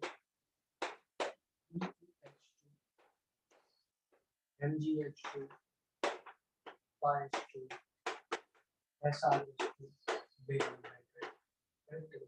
अब इन सब में आयनिक नेचर है क्योंकि इस पर अच्छा खासा पॉजिटिव चार्ज, इस पर नेगेटिव चार्ज है। हालांकि लिथियम हाइड्राइड में आयनिक नेचर रिलेटिवली कम हो जाता है क्योंकि इसका पोलराइजेशन ज्यादा करता है। बेरियम और मैग्नीशियम हाइड्राइड भी कोवलेंट होते हैं नेचर में, इसलिए पॉलीमर्स बना लेते हैं। आप लोगों को मैंने ये बात टेस्ट ब्लॉक में पढ़ाई थी, ठीक है। ये सब आयनिक होते हैं तीनों, और इधर ये सब आयनिक होते हैं नेचर में according to NCERT. although LiH has significant covalent character, LiH has significant covalent character। हाँ भाई, आवाज नहीं आ रही है, बिल्कुल नहीं आ रही आवाज।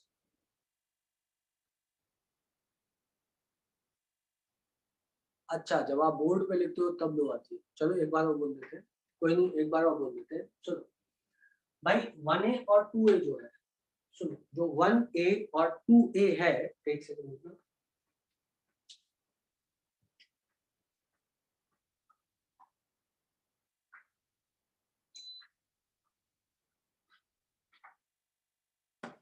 हाँ भाई, जो 1A और 2A है, तो वो जो हाइड्राइड बनाता है, ये जो हाइड्राइड होते हैं, इनमें आयनिक नेचर होता है खूब सारा, ठीक है बेटा। लेकिन इसमें पोलराइजेशन ज्यादा होता है, लिथियम प्लस में, बेरिलियम प्लस प्लस में और मैग्नीशियम प्लस प्लस में, तो इनके कारण इनमें कोवलेंट कैरेक्टर अधिक होता है। एनसीईआरटी में तो इनफैक्ट लिखा है 1A के सारे हाइड्राइड आयनिक होते हैं, ठीक है ना। लेकिन फिर भी सिग्निफिकेंट कैरेक्टर होता है LiH में, किसका? Covalent character.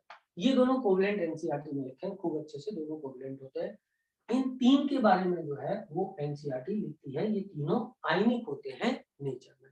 अब सोचो यार, जो चीज आयनिक है नेचर में, क्या वो सॉलिड होगी बेटा? जल्दी बोल बेटा, क्या वो सॉलिड होगी? बिल्कुल सॉलिड होगी। क्या वो कठोर होगी? क्या वो कठोर होगी? बिल्कुल कठोर होगी। तो सॉलिड होगा, हार्ड होगा, है ना। और इनमें जो है वो मेलेबल नहीं, क्या बोलते हैं वो, भंगुर नेचर, भंगुर को क्या बोलते हैं इंग्लिश में, क्या बोलते हैं भंगुर नेचर को? वो पूरा छर्र हो जाता है, मारो तो पूरा पूरा छर्र हो जाता है। क्या बोलते हैं उसको? इंग्लिश का शब्द एकदम दिमाग से निकल गया, that is called as brittle in nature. हाँ, ब्रिटल नेचर, याद है बेटा। जैसे ये केटाइन, ये एनाइन, ये केटाइन, ये एनाइन, ये केटाइन, ये एनाइन, ये केटाइन, ये एनाइन, टा टा टा।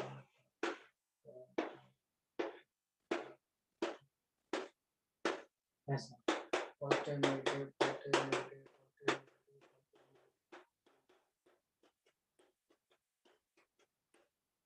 करेक्ट है।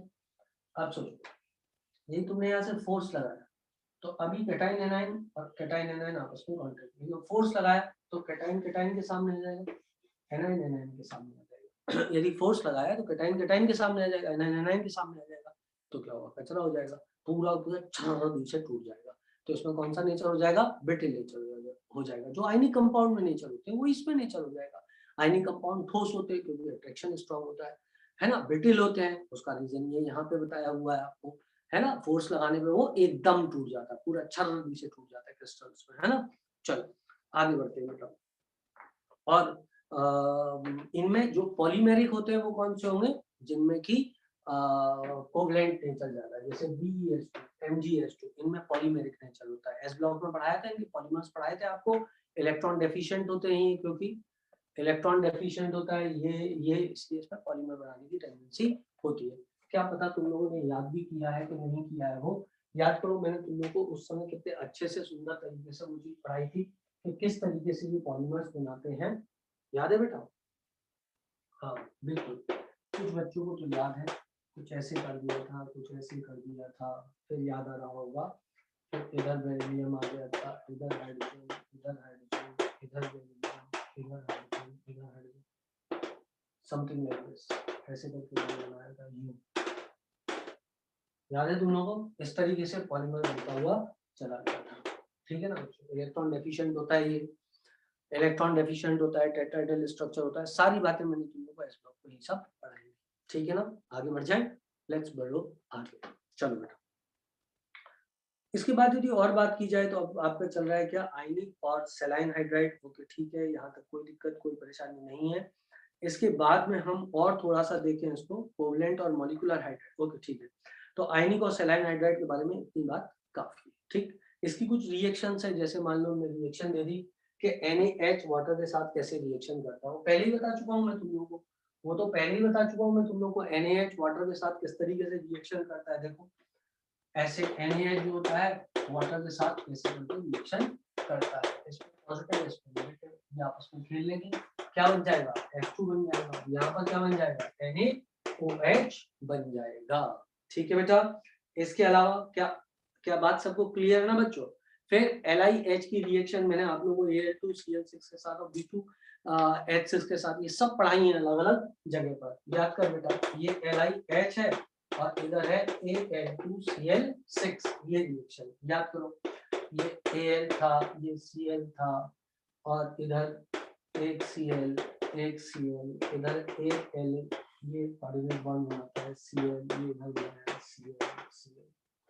इधर से हाइड्राइड जाता था और हाइड्राइड जाके इधर अटैक करता है, Cl को बाहर निकाल देता है, Cl को लिथियम प्लस लेने आ जाता है, तो एक तरफ LiCl बन जाएगा, LiCl बन जाएगा और इधर कौन है, हाइड्रोजन जाके अटैक कर देगा। जब ये बॉन्ड टूटेंगे तो 2AlH3 बन जाएगा, क्या बन जाएगा बेटा, 2AlH3 बन जाएगा, समझ रहे हो बात को। 6 हाइड्राइड आ जाएंगे और 6 LiCl बन जाएगा। क्या मेरी बात सबको समझ में आ गई है, क्या सब बात समझ में आ गई है, यदि अपन रिएक्शन को एक्सटेंड करते जाए। लेकिन एनसीईआरटी ने क्या दिया वो समझ लेते हैं। एनसीईआरटी ने बनाया है LiCl और 2 लिथियम एल्युमिनियम हाइड्राइड, वो कैसे बनाया वो भी बता देते हैं। देखो बेटा उन्होंने कंप्लीट नहीं करा, उन्होंने दहली रोक दी रिएक्शन को। उन्होंने क्या किया, इधर से हाइड्राइड लिया, इधर अटैक कराया, इधर से Cl बाहर निकाल दिया।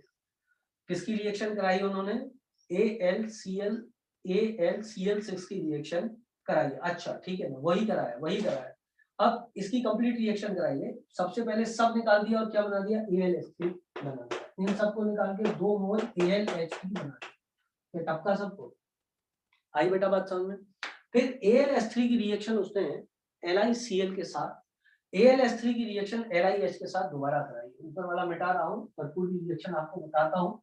वैसे मैं आपको ये रिएक्शन बढ़ा चुका हूँ पहले P ब्लॉक में। देखो अब क्या होगा बेटा, AlH3 बन गया तुम्हारे पास। क्या सबको ये समझ में आया AlH3 कैसे बना, हर बार हाइड्राइड आया, आके Cl को निकाल दिया, 6 निकाले 2AlH3 बन गया। ये 2AlH3 बना, इसकी रिएक्शन LiH के साथ, इसमें पॉजिटिव इसमें नेगेटिव, ये इलेक्ट्रॉन डेफिशिएंट है, ये इलेक्ट्रॉन डेफिशिएंट है, तो ये इधर जाके अटैक कर देगा, अटैक करेगा, AlAH4 नेगेटिव बन जाएगा, लिथियम प्लस उस नेगेटिव को स्टेबलाइज कर देगा। AlH4 बन जाएगा, LiAlH4 बन जाएगा। ठीक बच्चों, यही रिएक्शन आप देखो B2H6 के साथ भी कराइए।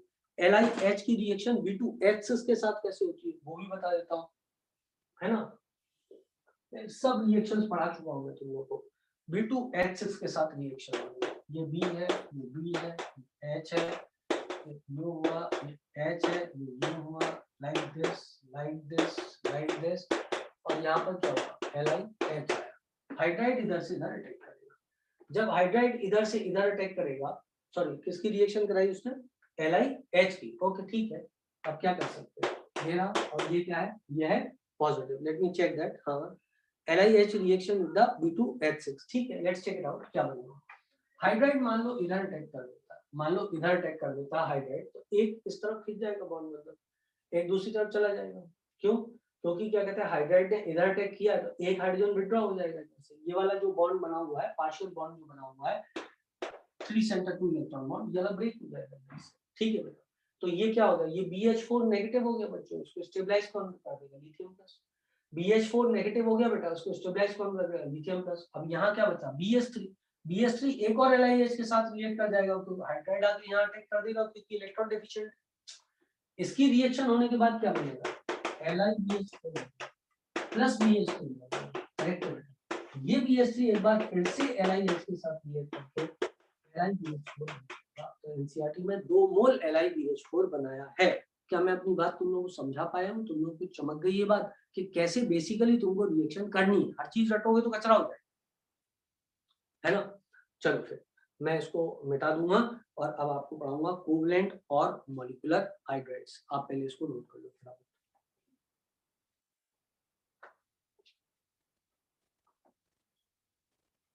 कर लिया बेटा नोट, हो गया, डन, डन हो गया।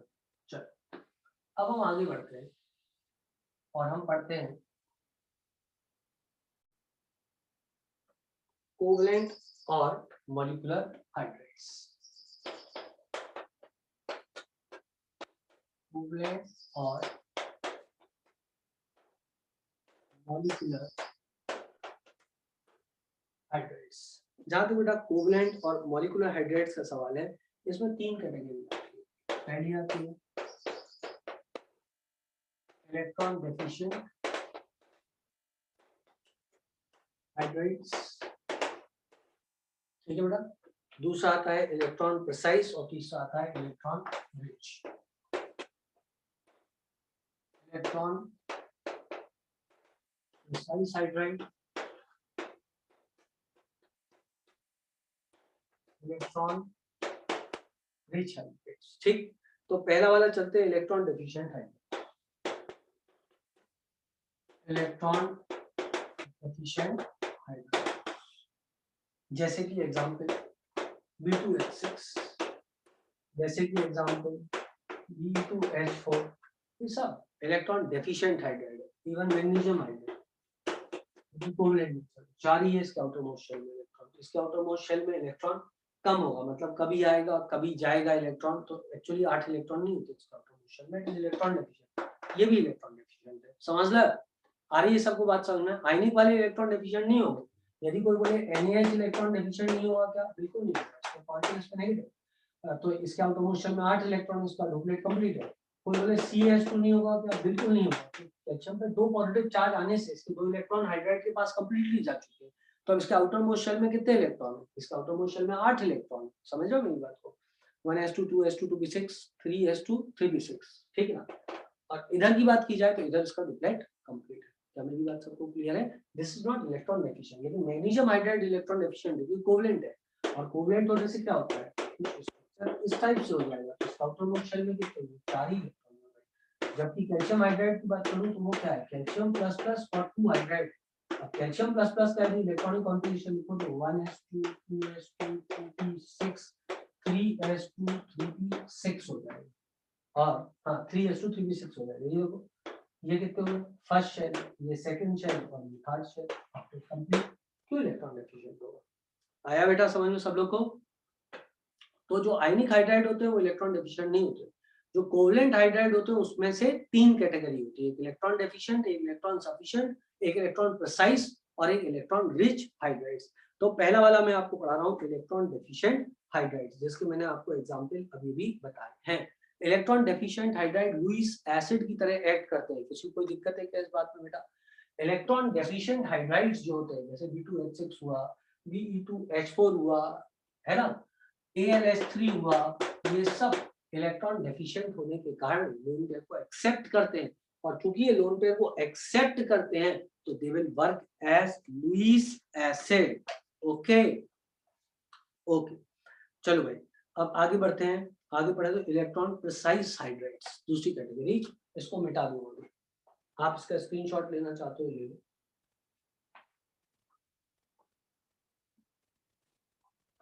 ले लिया बेटा? डन? ओके ओके, चलो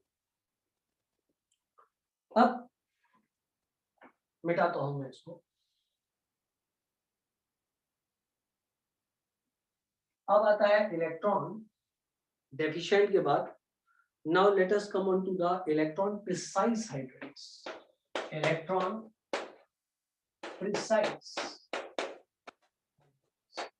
इलेक्ट्रॉन प्रिसाइज हाइड्राइड में क्या बात होती है? इलेक्ट्रॉन प्रिसाइज हाइड्राइड में इलेक्ट्रॉन प्रेजेंट मतलब ऑक्टेट कंप्लीट है, लेकिन जो सेंट्रल एटम है उसके पास कोई एक्स्ट्रा लोन पेयर नहीं बचा रहता है। जैसे हम बात करें CH4 हुआ, ये इलेक्ट्रॉन प्रिसाइज हाइड्राइड है। SiH4 हुआ, इलेक्ट्रॉन प्रिसाइज, इसका ऑक्टेट कंप्लीट है, लेकिन ऑक्टेट कंप्लीट करने के बाद इसके आउटर मोस्ट शेल में कोई भी, इसके वैलेंस शेल में कोई भी लोन मतलब इसके पास कोई लोन पेयर नहीं बचा रहेगा। ठीक है, कोई भी लोन पेयर नहीं बचा रहेगा, इसको बोलते हैं इलेक्ट्रॉन प्रिसाइज हाइड्राइड। फिर आते हैं इलेक्ट्रॉन रिच हाइड्राइड, मतलब जिनका ऑक्टेट कंप्लीट है लेकिन उनके आउटर मोस्ट शेल में लोन पेयर प्रेजेंट रहता है। जैसे अमोनिया हुआ, H2O हुआ, HF हुआ, इसके आउटर मोस्ट शेल में एक लोन पेयर है, इसके आउटर मोस्ट शेल में दो लोन पेयर है, इसके आउटर मोस्ट शेल में तीन लोन पेयर है। क्लियर बेटा की बात? तो इसको बोलते हैं हम बोलते हैं इलेक्ट्रॉन रिच हाइड्राइड्स। ठीक है, क्या सब लोग को इतनी बात क्लियर है? किसी को कोई दिक्कत कोई परेशानी तो नहीं है? इलेक्ट्रॉन रिच हाइड्राइड जो होते हैं, इट मे वर्क लाइक, अरे बोलना पड़ेगा यार, it may work like Lewis, may work like Lewis base. ठीक है बेटा? ओके, एक सिर्फ नंदनी ने बोला है, बाकी सब मुंह फुला के चुपचाप बैठे हुए हैं, उंगलियों में लपक के हो रहा है दर्द, कौन करे सर मेहनत। सही है, चलो चलो ठीक है, यहाँ तक सब लोग को आ गया ना समझ में? ओके डन, जाना दो। अब मैं आपसे बात करता हूँ अगली कैटेगरी की। अगली कैटेगरी है मेटेलिक और नॉन स्टोशियोमेट्रिक और इंटरस्टिशियल हाइड्राइड। कौन सा वाला आएगा? अब इसका स्क्रीनशॉट देना, आप ले लो इसका स्क्रीनशॉट। तीन कैटेगरी थी,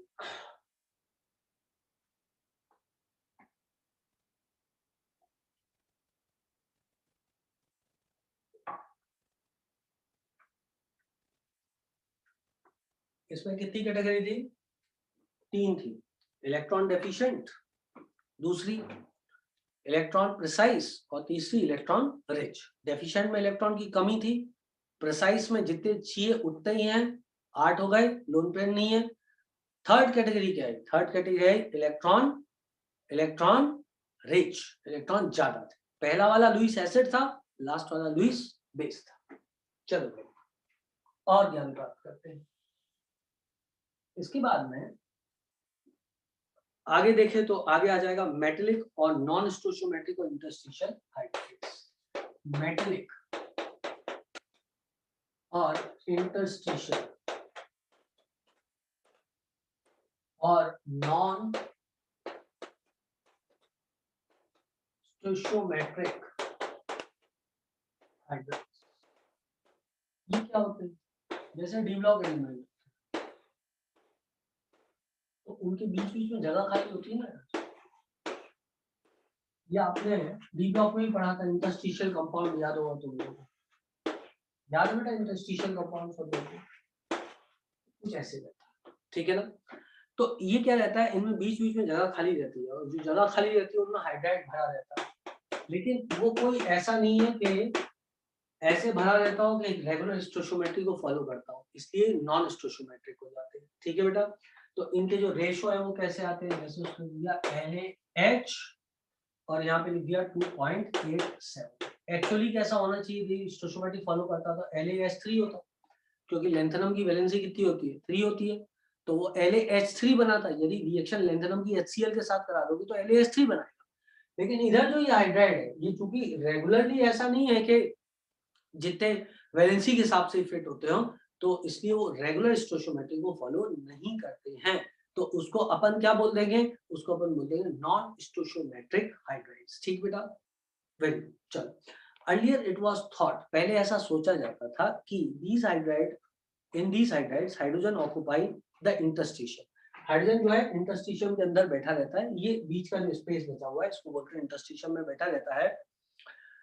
in the metal lattice producing distortion without any change in its type, वो सिर्फ इसके स्ट्रक्चर में डिस्टॉर्शन करता है लेकिन उसमें कोई टाइप का चेंज नहीं लेके आता है, producing distortion without any change in its type, consequently they were termed as interstitial hydride, इसलिए इसको interstitial hydride बोला था।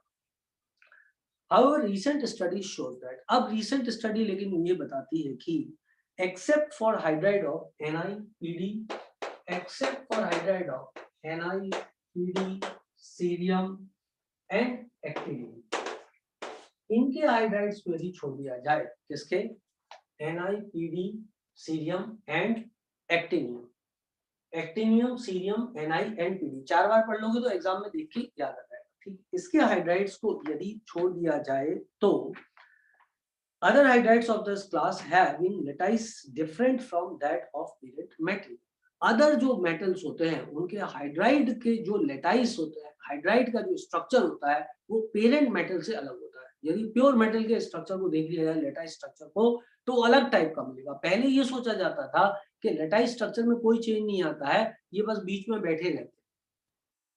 अब हमें पता है कि चेंज आता है, except in few cases of, ये जो नाम लिखे हैं, nickel, palladium, cerium and actinium. The property, clear है बेटा इतनी बात? The property of absorption of hydrogen on transitional metal is widely used in catalytic reduction, hydrogenation reaction for preparation of large number of compounds, क्योंकि ये hydride का source हो जाते हैं, हाइड्रोजन का सोर्स हो जाते हैं, इनकी प्रॉपर्टी होती है हाइड्रोजन को एब्जॉर्ब कर लेते हैं, तो इसलिए ये हाइड्रोजन का सोर्स हो जाते हैं बेटा। तो हाइड्रोजनेशन रिएक्शन करा सकते हैं अपन इनकी मदद से, जहां जहां हाइड्रोजन की मदद पड़ती है रिएक्शन कराने में, वहां इसको अपन इस्तेमाल कर सकते हैं। फॉर रिडक्शन प्रोसेस इस्तेमाल कर सकते हैं या हाइड्रोजनेशन के प्रोसेस के लिए इस्तेमाल कर सकते हैं। Some of the metal palladium and platinum can accommodate very large amount, palladium और प्लैटिनम, इसीलिए तो बेटा palladium, platinum, Raney, nickel, they are used as a catalyst in hydrogenation process, क्योंकि वो बहुत ज्यादा अमाउंट में हाइड्रोजन को होल्ड कर सकते हैं। This property has a high potential for hydrogen storage and is a source of energy, और ये एक excellent source of energy बन जाता है। क्लियर है बेटा इतनी बात सब लोगों को? तो इसके साथ ये टॉपिक खत्म हुआ। Can phosphorus with outer electronic configuration 3s2 3p form pH5? No, वो pH5 नहीं बना सकता है फॉस्फोरस। अब इसका रीजन पहले एनसीईआरटी में देख लेते हैं और फिर डिस्कस कर लेते हैं, क्योंकि हमें रीजन 10 हो सकते हैं लेकिन एनसीईआरटी जो बोलती है वही रीजन अपन को करेक्ट मानना है। वैसे मैं मानता हूं कि फॉस्फोरस में जो आपको 5 बनाना है, pH5 बनाना है, pH5 बनाने के लिए जो एनर्जी चाहिए ऊपर इलेक्ट्रॉन को पहुंचाने के लिए, भाई pH5 बनाने के लिए इलेक्ट्रॉन को एक्साइट करना पड़ेगा ना बेटा। 6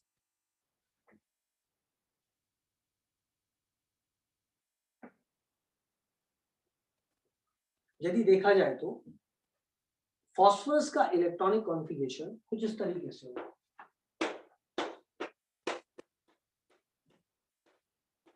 अब ये 3d3 बना हुआ है, तो बन सकते हैं लेकिन आप 5 बनाना चाहते हैं, 5 बनाने के लिए आपको इसके एक इलेक्ट्रॉन को एक्साइट करके इधर ले जाना पड़ेगा। अब एक्साइटेशन में जो एनर्जी लगेगी, यदि वो एनर्जी बॉन्ड फॉर्मेशन में कंपनसेट ना हो पाए तो फिर इसका बनना मुश्किल हो जाएगा। ठीक है बेटा, चलो अब देखते हैं एनसीईआरटी क्या लिखती है। वो लिखते हैं besides some other consideration, very good, वो लिखते हैं बिसाइड्स अदर कंसीडरेशन, और भी कंसीडरेशन मैं आपको बताऊंगा। High delta H value of dihydrogen, high delta H value of dihydrogen and delta HEG value of hydrogen do not favor to exhibit the highest oxidation state of phosphorus and consequently formation of PH5. बहुत सारे reason है बेटा। एक तो H2 का bond तोड़ना है, वो बहुत मुश्किल बात है। H2 के बॉन्ड को तोड़ना आसान बात नहीं है, ठीक है बेटा। इसके अलावा जो है एक्साइट करेंगे, बॉन्ड वीक बनेगा। एक रीजन और बुक्स लिखती हैं कि इस समय जो हाइब्रिडाइजेशन होगा वो sp3d होगा, और चूंकि फॉस्फोरस पे नेगेटिव चार्ज आएगा, फॉस्फोरस पे नेगेटिव चार्ज आएगा pH5 में, तो इसके ऑर्बिटल्स के बीच में दूरी और ज्यादा बढ़ जाएगी और sp-d ऑर्बिटल्स को आपस में हाइब्रिडाइज करना पॉसिबल नहीं हो पाएगा। इसके कारण pH5 नहीं बनेगा। तो उसने बोला आउट ऑफ मेनी रीजंस, एक आध रीजन उसने मेंशन कर दिया है, बहुत सारे रीजन यहाँ पर हो सकते हैं। क्लियर है बेटा इतनी बात आप लोगों को? बात समझ में आ गई सब लोगों को? डनाडन? ओके बेटा। अब अपन को बात करनी है किसके बारे में? अब हमको बात करनी है इसके बाद में पानी के बारे में। तो पानी के बारे में बात अपन अब कल की क्लास में करेंगे। I suppose that almost time हो गया है, पर किसका रीजन एक बार और डिस्कस कर लें। देखो बेटा, although phosphorus exhibit +3 and +5 oxidation state, it cannot form pH5. Besides some other consideration, high delta H A value of dihydrogen, ये शायद डेल्टा H डिसोसिएशन होगा डाइहाइड्रोजन का, है ना, ये पता नहीं क्या है, लेकिन डेल्टा H डिसोसिएशन होगा डाइहाइड्रोजन का। Delta HEG value of hydrogen do not favor to exhibit the highest oxidation state of phosphorus। मतलब जो उसकी इलेक्ट्रॉन लेने की पावर है, जो उसकी इलेक्ट्रॉन लेने की पावर है, डेल्टा HEG मतलब इलेक्ट्रॉन गेन एंथैल्पी, वो फेवर नहीं कर पाती, मतलब उतनी वो एनर्जी रिलीज नहीं करता। देखो कोई भी बॉन्ड जब टूटता है और नया बॉन्ड बनता है, उसमें दो चीजें इंपॉर्टेंट होती है, पुराने बॉन्ड को तोड़ने में कितनी एनर्जी लगी है और नया बॉन्ड जब बना तो कितनी एनर्जी रिलीज हुई। तो उसने कहा है कि इन सब का जो घोलमोल है वो pH5 के फॉर्मेशन को सपोर्ट नहीं करता है।